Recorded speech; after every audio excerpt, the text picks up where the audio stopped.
Hello and welcome back to In Stitches with Jackie. I am getting ready to start the second part of my applique for my Save the Date pillow for my October 31st. And I think you could see here I loaded that, and it's just going to do those registration marks. These are going to match up. It's going to be little corner marks, and they're going to match up with the ones that stitched right on the panel at the end of the stitch out for the number 3.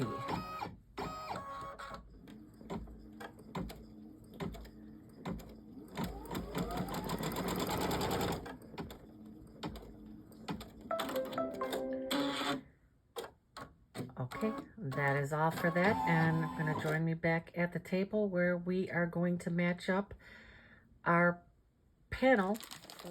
Okay, we are back at the table, and I am going to take out 2 thumbtacks. And I purchased ones for a previous Kimberbell project, and I got ones that were a bit longer because I found that regular thumbtacks were really hard to utilize for these types of projects.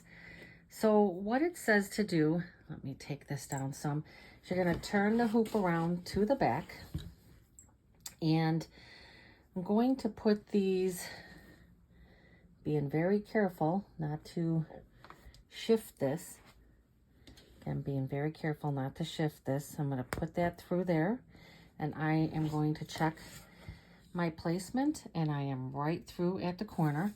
And I am going to do the same thing on the other side, again, being really careful not to manipulate this stabilizer too much, because remember, it's already been marked. And what I'm going to do, so I did it on both sides. Let me check this one. And that one is just as good. Okay, it says to put a piece of tape, and I'm going to do that, even though I kind of feel like these are okay because they're nice and long. I'm going to put the tape in place.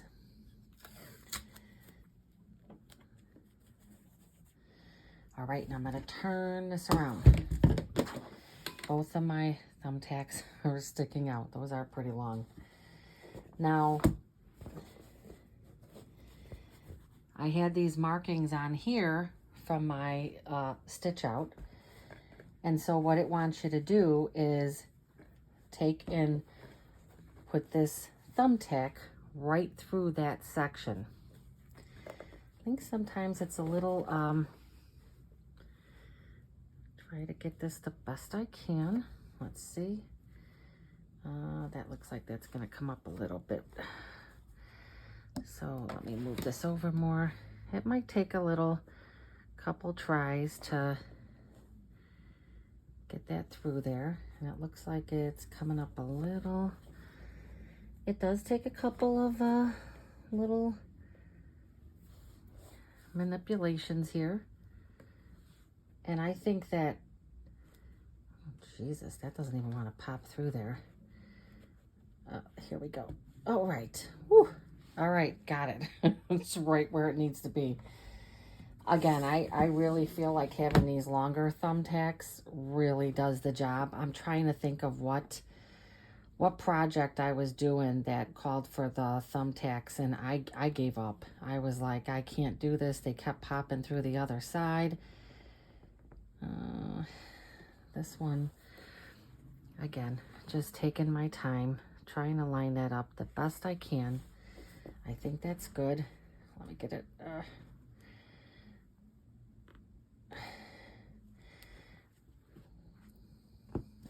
Okay.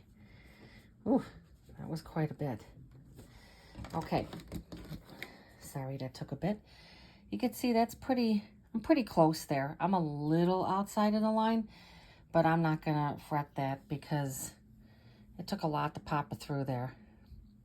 So there you go. Now it says to put, just like the other one, I'm not going to put that much tape because what it's going to do is it's going to do a basting. It's going to baste this in place just like it did part 1, this part. So once you tape this, then don't forget before you go to your machine, we're going to take these tacks out because obviously you don't want to forget those in. So again, I'm going to be super gentle. As gentle as I can be there. Got that first one out. Put it in a safe place so nobody steps on it. All right, and now I got this one.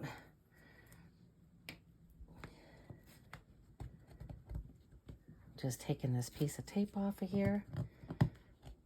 Again, trying to be as gentle as possible. The nice thing is when I go to do that basting stitch that's going to baste around there to get it in place, if I see that something was really off, you know, I could start this process over again. If this backing, you know, was manipulated more than I realized. All right. Now I'm going to gently turn this around so I have it taped in place. Just like that. And I'm going to go back over to the machine. Okay, I am back at my machine. I am going to load in this vanish or, you know, wash away thread just for this basting part. Again, I don't want to have to go back and pick out my basting stitches because this is going to baste this in place. Just the same way it did for the first section. So we are all set up right here, and again, don't want to move you too much, but you can see on there, this is the basting stitch to baste this other side down. Those little markings I will just take off. Those obviously I'll have to pick.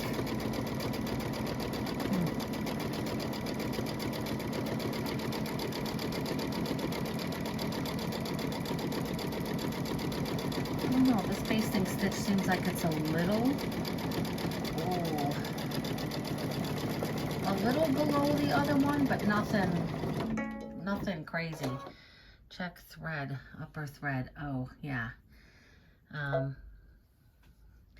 It is, this thread does tend to break sometimes.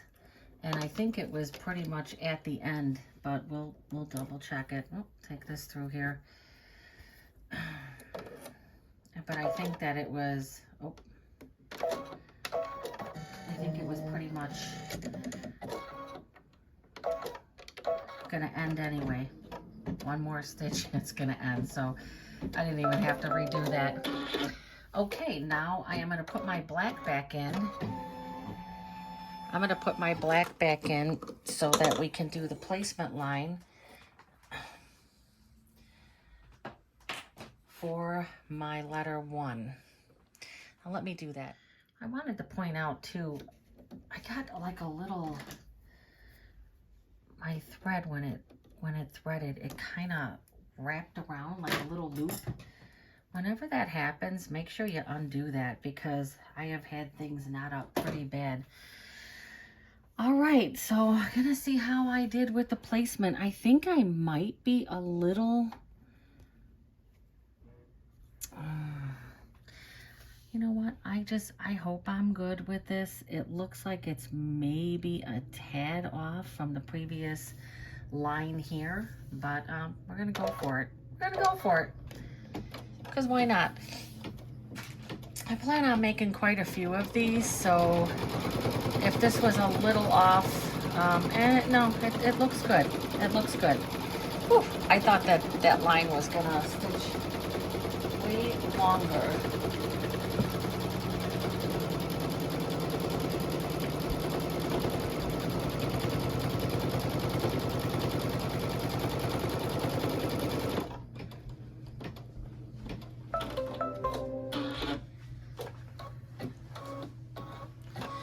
All right, so I got my placement line for my 1, and I am gonna put my fabric down, make sure that I got good coverage on everything.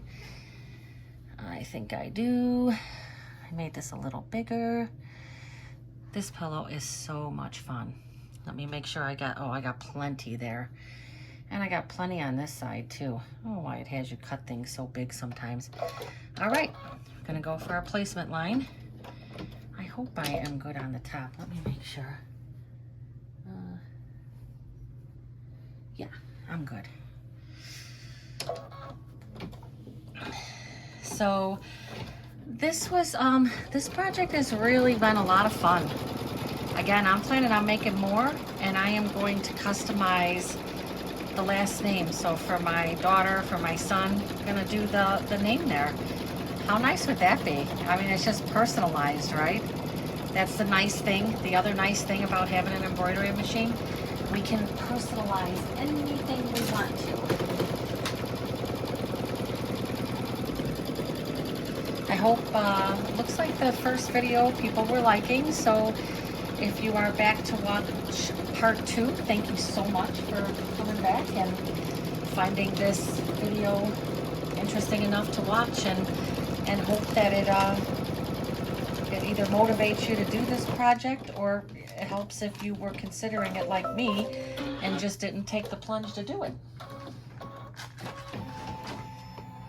Okay, so now I'm gonna go over to the table and we're gonna get this trimmed. All right, again, I'm over by my table. As I saw before, you really wanna trim away your fabric on a flat surface. You don't wanna hold your hoop up. There's always a chance that it can come, even the top can pop off. I talked about these snips on the first video, how much I love them. Absolutely love them. I think it's been a new craze over the past few years with the applique and the hoop. It certainly wasn't back in the day. It was always the duck bill. It was always the applique scissors. That's what we always had for this. Okay, hope I'm not totally blocking everything. But again, pretty simple. You're just gonna trim.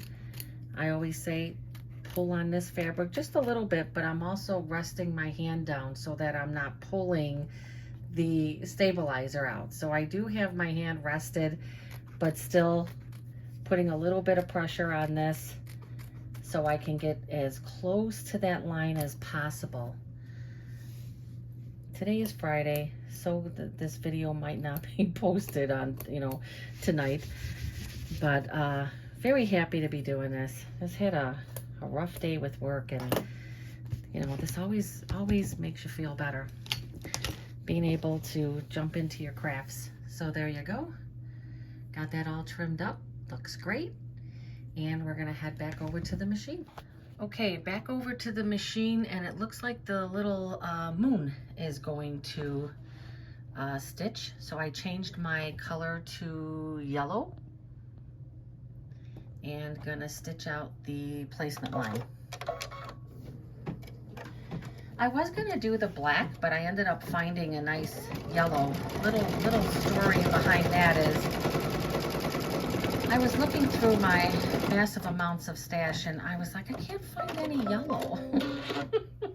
And of course, I had a very nice piece of yellow, so I did put the SF101. I didn't put it on the whole back because I knew that I wasn't gonna need. This was a piece I had cut, and I just put some stabilizer on there. So I am gonna put it this way just so it gets that stabilizer.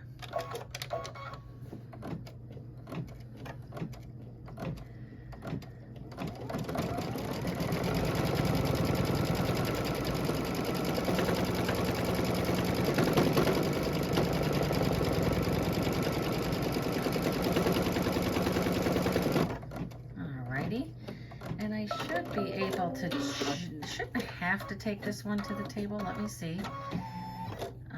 I should be able to just pull it a bit. Sorry for my hand being in the way. And again, gonna do the same thing. Yeah, I might not be able to do the whole thing here. Let me see.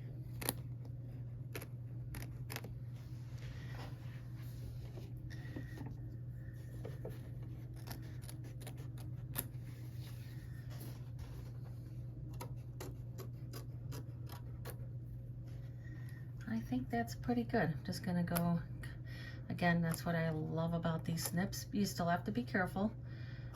You don't want to get too confident and end up cutting your fabric again. Anything at this point that would go wrong would be devastating, kind of, right?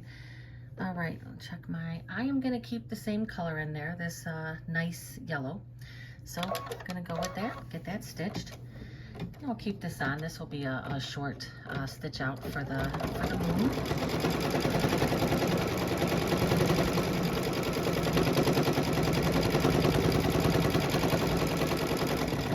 I was looking at the instructions for the buttonholes, and I think I'm going to save that. I'm going to do that video separately, because I just kind of feel like, again, when you're working on these and you're trying to film the most pertinent sections, sometimes it can get kind of long. We'll be doing the buttonholes that are going to go in all four corners, and then you know, sewing the buttons on and then getting the panel on there. So I will end up having a third video for this. Again, I'm trying to keep the second one a little shorter, and this way then could really pay attention with the placement of the buttonholes. Very nice there. Yep. It looks like it might be a tree that's going to stitch, and I'm not sure why this tree is white. Oh, it says black, so it is going to do the satin stitch. Let me get this changed, and I do have myself a whole spool of black here that I found.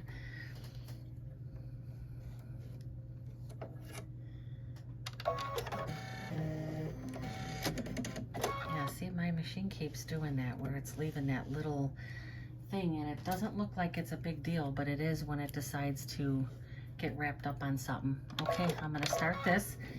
I'll just film it for a little bit and then come back when it's almost done. Very excited to be getting this done. Like I said in the first video, I purchased this right away. As soon as it came out, I was like, oh, this is great. I love these. It would make a great gift.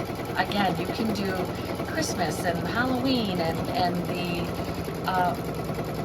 you know, the Valentine. I think there's a 4th of July one. And how nice to give people the panel. Again, customize it with their name on there, and just be a great gift that they can pull out every year and just change out the panels, right? You give them the pillow. It wouldn't be a big deal to give them the pillow or make a pillow. So just like in the first one, it's going to go around multiple times, and then it's going to do a zigzag. So I think I'll stop this right here, and I will come back when the satin stitch is a little further along. Still stitching the satin stitch. I think I had mentioned before, I do have my machine on 900 stitches per minute instead of the 12. I just feel like the details of the satin stitch and such come out better, but it also is just kind of like a little insurance to me that if I don't have it running full speed, I won't run into any issues. I do watch people, you know, stitch at the highest speed, so I don't think it's ever really a problem, especially with these machines. If I was stitching this on my Bernina, which I probably should do just to see how it handles it, I would definitely have it at a slower stitch, just because it likes to give me problems. Again, once this satin stitch is done, we are going to be doing the bean stitch. I just wanted to show a little bit of that detail. And the bean stitch, like right there, so that's going to go across there. And then there's going to be like a tree in here, and they show it in white thread, and I'm going to do it in white thread, but I really feel like black thread would be nice for that, so I'm going to have to check that out. Funny, I just wanted to state something. So I had it going at 800 stitches per minute, and my machine, I don't know where I was getting the 1200 stitches a minute. It's only like 1050 a minute, and I turned it up to max, and it's still going. It's still going the same speed. So I guess with the satin stitch, it ain't gonna go any faster anyway. Okay, I changed my color to the orange, which is what I selected for my bean stitch. And that's what we're going to get started doing right now. After that, it looks like there's just the trees and then the October that's going to stitch. And the applique design will be done.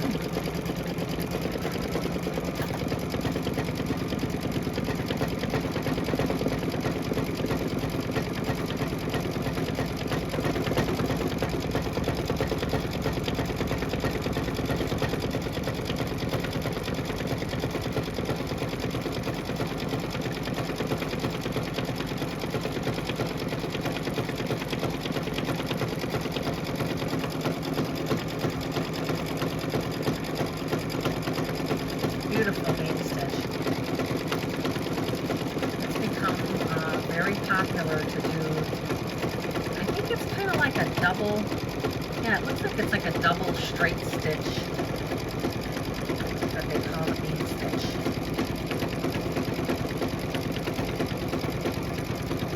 Beautiful.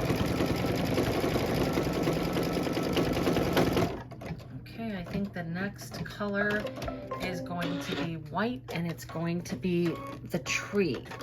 And I am going to do these white. So it's just going to be these trees, and then it's going to be the October, and the applique will be done.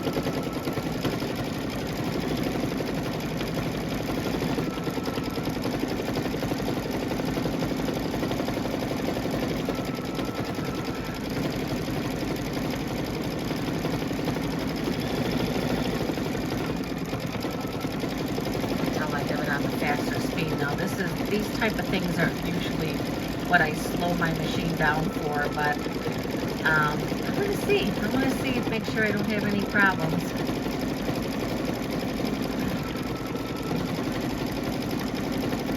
There are times where it will tell you to slow your machine down, and it definitely did not say to do that.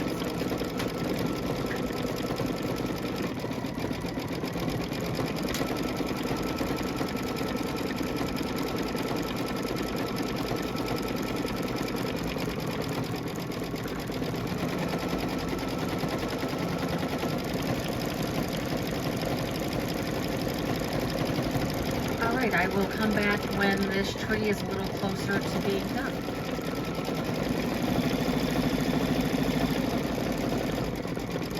The tree is really bigger than I thought it was going to be. I think these are going to connect, and then it will come into another branchette.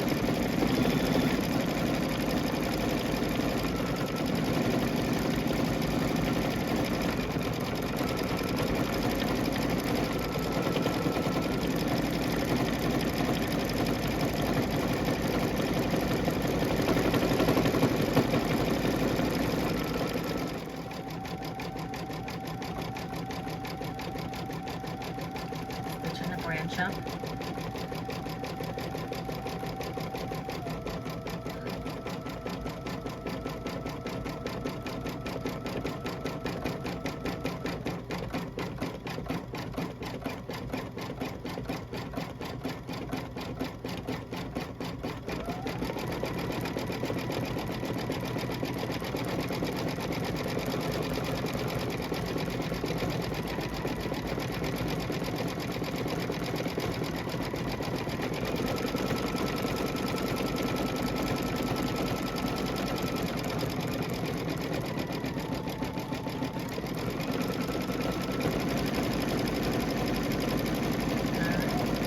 Tree, huh? Kimberbell always has the best digitizing. Oh, looks like my white is kind of running low also. Time for me to stock up on threads, I guess. All right, we are on to the last color, which is going to be this really pretty orange.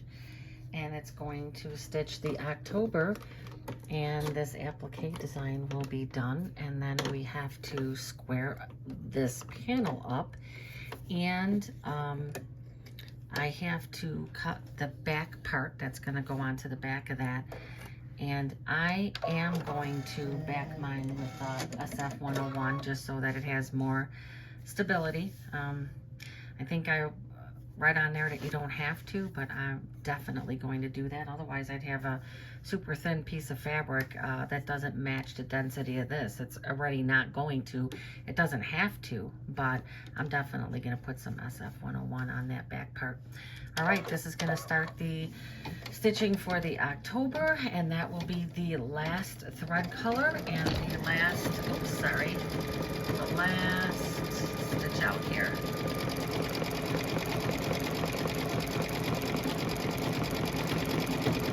That's kind of a nice stitch too. I don't know what that is. That looks different. And it's gonna start the lettering for October.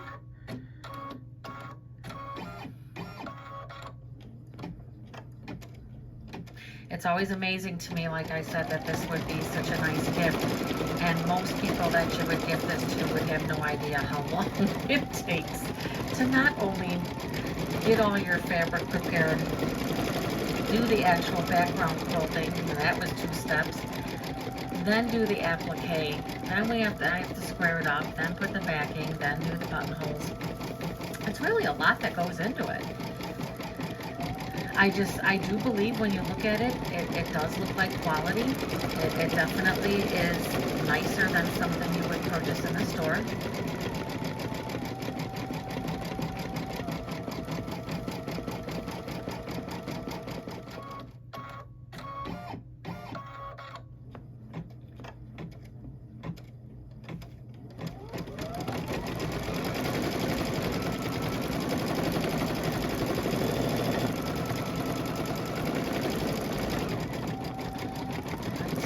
Let this October stitch out,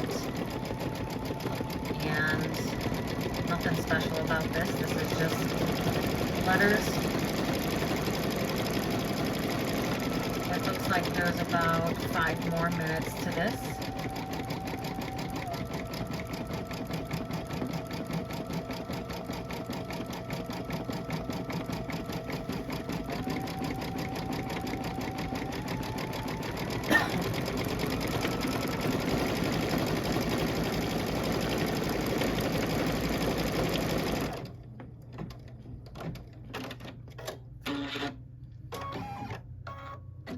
Alright, I'll come back when this is all done. So here is the finished product. Just gonna take off these pieces of tape. I'm just trying to hold my phone here. Some of that got taped in there. I don't even have to really worry too much about taking this tape off. All right, and then the next thing is gonna be to take it off of the frame, square it up, and move on to the backing. Beautiful. Okay, well that concludes video number 2. I thank you for tuning in. If you like the content, please give me a thumbs up and consider subscribing. There will be a video number 3, and that is where we'll do the buttonholes, work on the back fabric that's gonna go on the back of this panel, and pillow options. I have not done the buttonholes before for this project, so I will be doing them for the first time on the video.